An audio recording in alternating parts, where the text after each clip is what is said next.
Saya bernama Datuk Kalek. Ampunkan saya disuruh Raja Nan Panjang membawa sirih dan carano serta pinang selengkapnya. Datuk Kalek, saya terangkanlah sejelas-jelasnya maksud datang ke sini.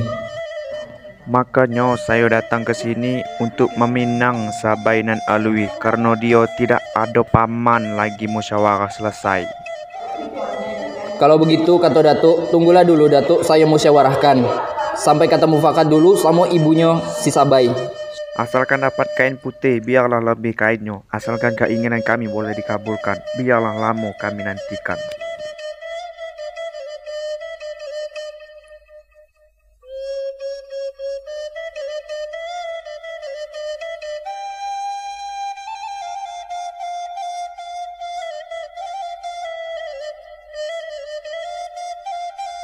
Manolah adik saya Sadun Saribai, ibunya Sabai Nan Alwi.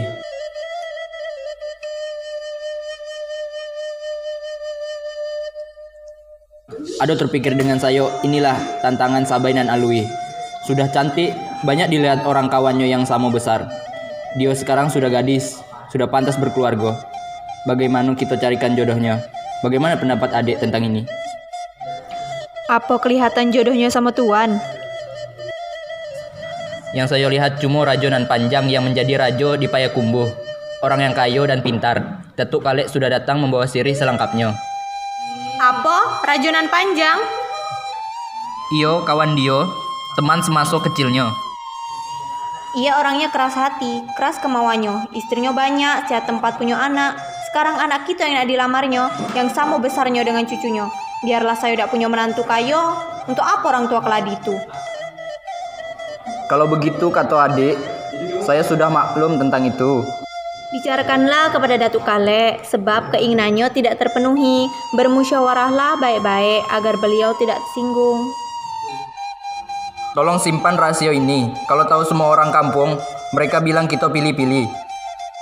Rahasia Tuan saya simpan baik-baik Raju Babanjang. Manolah Datuk Kalek tu?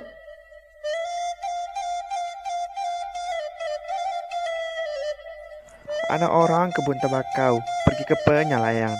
Ingin Datuk untuk mengambil, kenapa bukan pasangan yang sesuai? Dua pantuan seiring anak orang Kubang berpindah, ingin pergi ke kolam putus. Bukannya saya orang pemilih tidak ingin mencari masalah.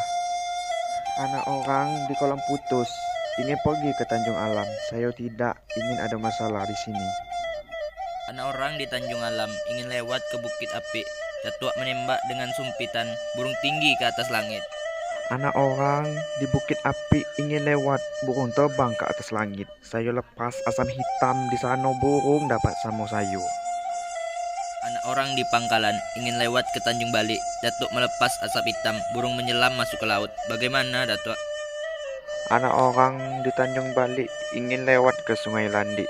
Burung menyelam masuk ke laut. Saya melepas jalo ikan, di sana burung dapat sama saya. Anak orang di sungai, andai ingin lewat ke Bengkulu. Datuk melepas jala ikan, burung sembunyi ke gua batu. Di sana burung jadinya. Bagaimana Datuk? Anak orang ke Bengkulu ingin lewat ke sungai ini, yang burungmu sembunyi ke gua batu. Sayo merasa sampai pusing di sana burung dapat dengan sayo. Sayo tangkap dan saya bawa pulang. Sayo ke rumah Rajonan Panjang, baru senang dan lega perasaan sayo. Maaf, keinginan Datuk tidak bisa saya penuhi. Janganlah kita saling berdebat, karena anak kami masih terlalu muda untuk menikah. Sekarang Datuk kembalilah. Datuk pulang sampaikan kepada Rajonan Panjang jika sekiranya tidak babari. Kalau begitu kata tuanku, tidak senang di dalam hati, tidak sejuk di dalam. Kira-kira sekarang, kalau begitu tuanku temuilah Rajonan Panjang. Eten di ladang, patahunan di siko, dua berpilih, tiga di sinan, gantian nan nyo putus, di sinan biang nak nyobu tabrak. Kurang luas telapak tangan, jo niru denai tampuangkan. Biar rambut dibelah 7, saya tak akan takut dengan Rajonan Panjang. Maafkanlah saya tuanku, jangan saya diberi hutang dari dunia sampai akhirat. Sekarang begitulah tuanku, lepaskanlah saya dengan doa, boleh selamat sampai pulang. Telah berjalan Datuk Kalek ke tanah 50. Dio berjalan bagu lambek kalamnan indah bepanjuluah. Ditempuh jalan yang panjang, langkah selangkah cameh sadapo. Teringat kata Rajonan Panjang, Dio khawatir di pintu kampung. Kabar beralih hanya lagi sungguh beralih. Di sana juga menghadap diri ke Rajonan Panjang. Rajo kuaso di Payakumbuh. Di manalah tuanku Rajonan Panjang, yang jika disuruh saya dia selalu pergi. Ia ke tanah Padang, taruh ke rumah Raja Babandiang.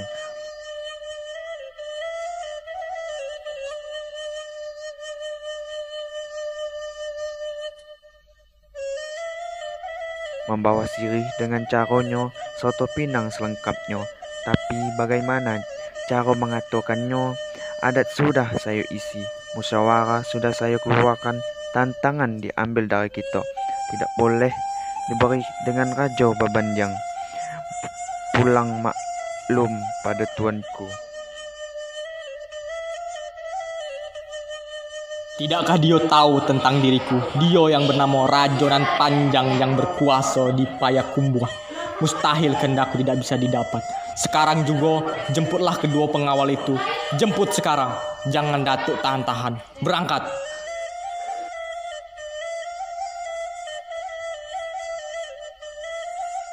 Ampunkan saya tuanku, ampun beribu kali ampun. Mendengar panggilan dari tuanku naik darah di dada, gemetar sebatang tubuh, lunak segala persendian, longgar dan putus tali celana merolot sampai ke lutut. Jangan kalian mengolok-olok. Maka dari itu pendekar saya panggil. Saya ingin menemui Raja Babandiang. Di sana, di ladang pahaunan, di sawah yang kecil-kecil, di tanah lapang berpilin 3. Jika nanti ada kesalahan paham, kalianlah yang meluruskan. Itu kata tuanku, kamilah maklum tentang itu. Mbak kata orang juga, setiap usaha ada tantangannya. Capek menantang lah bak pulang, maklum pada tuanku. Belum dilihat lah nampak tu pendekar. Kabar beralih hanya lagi sungguh beralih. Di sana juga tantangan diri Raja Babandiang menemui Rajonan Panjang. Dijemputnya lah Mangkuta Alam, anak kesayangan oleh ayahnya. Dipanggil pula Sabainan Alwi, buah hati belahan jantung. Di manalah ayahku ni?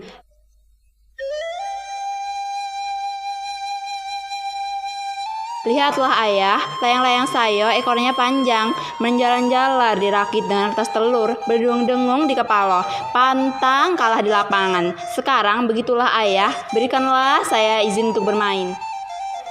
Anak kandung Mangkuta Alam, jika berlayang-layang yang anak sebut lebih dari itu, ayah kasih.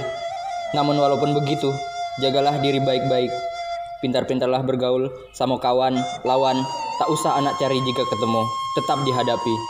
Kalau begitu kata ayah, lah senang di dalam hati.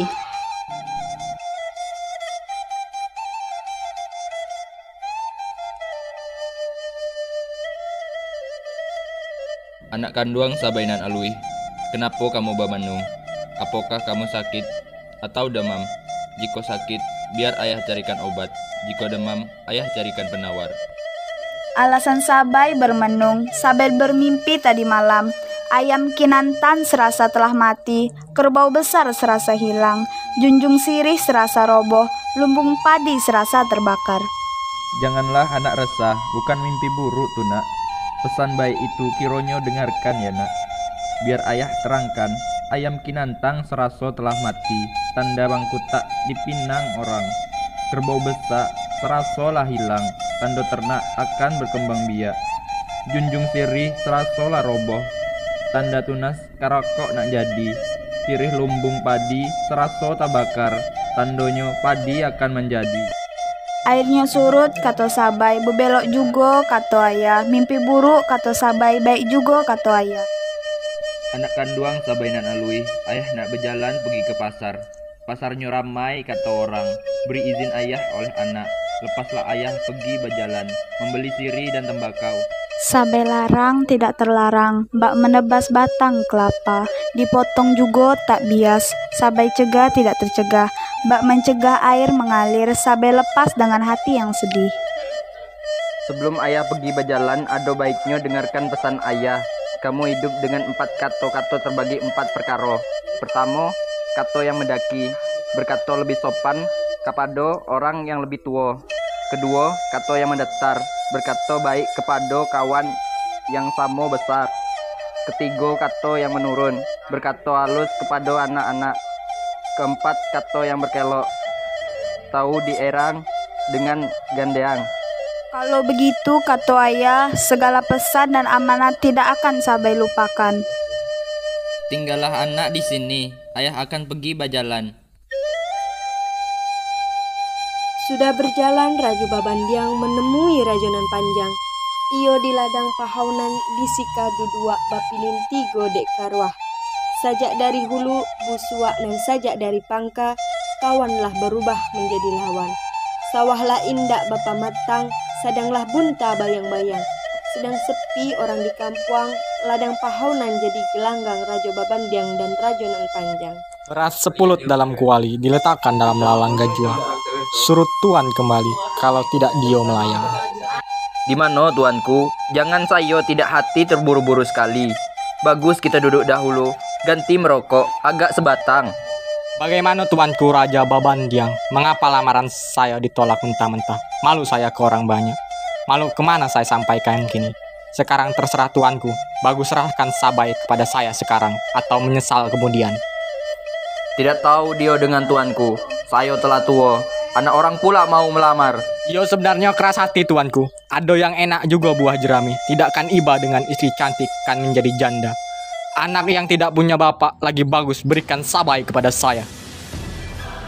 Langkahkan mayat saya dulu, baru bisa mendapatkan Sabai nan alui. Sebelum mulai bertengkar, Rajo Babandiang dengan Rajo Nan Panjang, mereka bersalaman lebih dahulu. Setelah itu, mulai bersilat.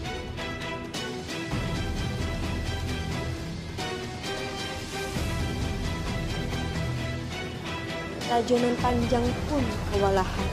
Kemudian pendekar 1 dan pendekar 2 ikut bersilat melawan Rajo Babandiang. Di tempat yang sama ada seorang pengambil rumput yang melihat kejadian itu. Terjadi silet 1 lawan 3. Sesudahnya tertikam Rajo Babandiang dan meninggal. Pengambil rumput pun terkejut melihat kejadian itu.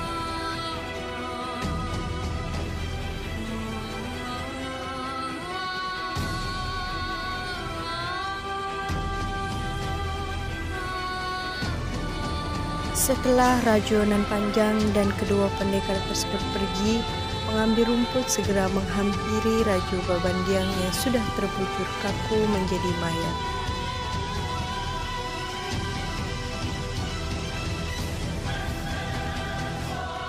Ya Allah, Rajo!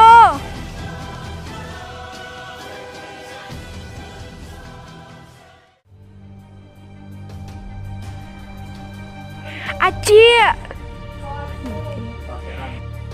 Ketika saya sedang mengambil rumput, saya melihat dari jauh. Rupanya ayah Aci dilawan 3 orang pendekar di sebuah sawah. Wahai Buyung pengambil rumput, coba ulang sekali lagi. Tidak diulang 2 kali. Merinding bulu kudu ini dibuatnya. Ayah Aci terbujur jadi mayat. Air sembunyi kata Sabai, bekelok juga kata ayah. Mimpi buruk kata Sabai, bagus juga kata ayah. Ini malah kejadian. Air manis berpantai landai, di muara ikannya jinak. Sabai menangis, susah dan susah, teriba karena bapak. Rumah besar 9 ruang, putri duduk di atas serambi. Belum sakitnya tegak sendiri, baik menentang matahari. Tidak disangka-sangka, pipik senandung makan padi.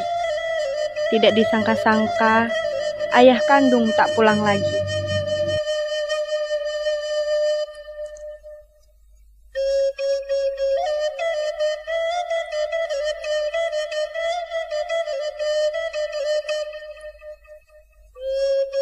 Ibu kandung saya, ayah dibunuh rajonan panjang di pertigaan oleh 3 orang pendekar, lawan yang tidak seimbang. Kini, boleh tidak ibu berikan keris buat saya, keris pusaka dari ayah. Sabai pergi menuntut balas. Berikan Sabai senjata, ayah, senjata balasan kata orang, senjata keramat yang ditinggalkan. Janganlah kamu pemarah sekali. Entah nanti orang pergi ke masjid. Jangan hati penakut sekali. Nanti orang hanya bergurau. Kini hari pasar jangannya orang. Pasarnya ramai sekali. Entah di situ ayah anak membeli daun dengan tembakau. Janganlah anak pergi berjalan. Saya yang gadis muda, akar belum pendapat kurang. Mengajar jauh sekali. Janganlah anak pergi ke sana. Nanti banyak setan di jalan. Sabai tidak takut hantu dan setan. Lautan sudah Sabai turuni, bukit sudah Sabai daki, menuntut balas ayah kandung.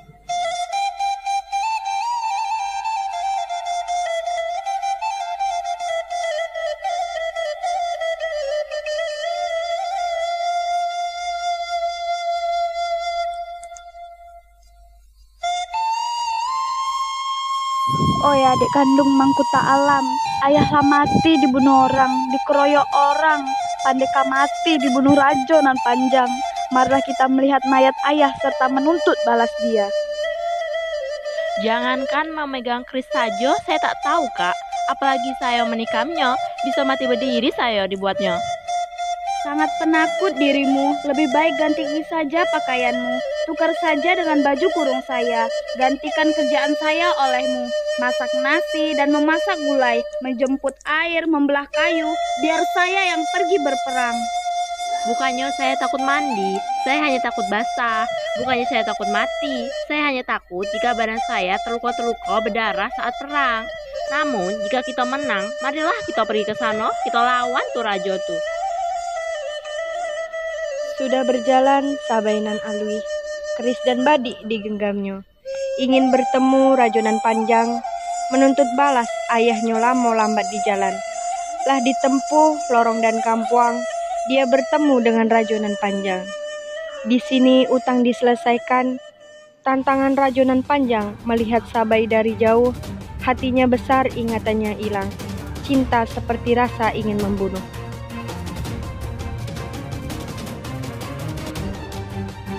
Adik Sabainan Alwi, lalalah saya pergi mencari. Di sini malah kita bertemu. Mari kita ke rumah Gadang. Mana tuanku, lelah pula saya mencari. Di sini pula kita berjumpa. Luruslah jalan ke Bukit Putus. Jalannya orang ke Malaka. Kasih ke adik tidak akan putus. Akan kuharapkan selamanya.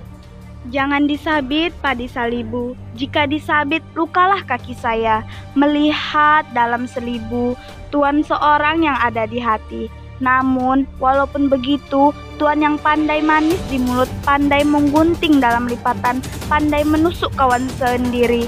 Satu orang dikeroyok sampai terbunuh ayah saya. Bukannya saya yang membunuh ayah adik, dia yang sudah sampai di ajalnya. Jika benar mati ayah adik, rajonan panjanglah yang akan menggantikannya. Adat di dunia, balas membalas. Hutang nyawa dibayar nyawa, hutang emas dibayar emas, hutang budi bayar dengan budi. Benar sekali kata Adi, tapi walaupun begitu kau anak gadis muda yang mentah orang keramat banyak di dunia. Mentang-mentang aku perempuan, mentang-mentang tulang saya lemah, tak takut saya hidup atau mati sebelum menuntut balas saya. Sungguh keras hati kau, sedangkan ayah kau, orang yang sakti, mati di dalam tanganku. Kau mau menuntut balas, nantikan dengan balasan. Pandai sekali Tuan menembak lurus, seperti merentangkan tali. Lah kena cincin di jari manis, cincin putus jari tidak luka. Cincin 9 putus 1, yang 4 tinggal di atas, yang 4 jatuh ke bawah. Putus dengan apa saya sambung? Oi Tuan Sakti, kata orang jika dibunuh Sabaini mati, Tuan juga yang akan kehilangan. Janganlah Tuanku marah sekali, sebaiknya kita ke rumah Gadang. Jika begitu kata adik, senang diperhatikan sejuk di dalam. Sekiranya marilah kita berjalan lagi.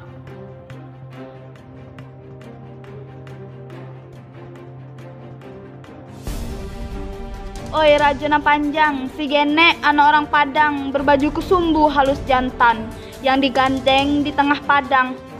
Tahanlah tusukan Sabai nan Alwi.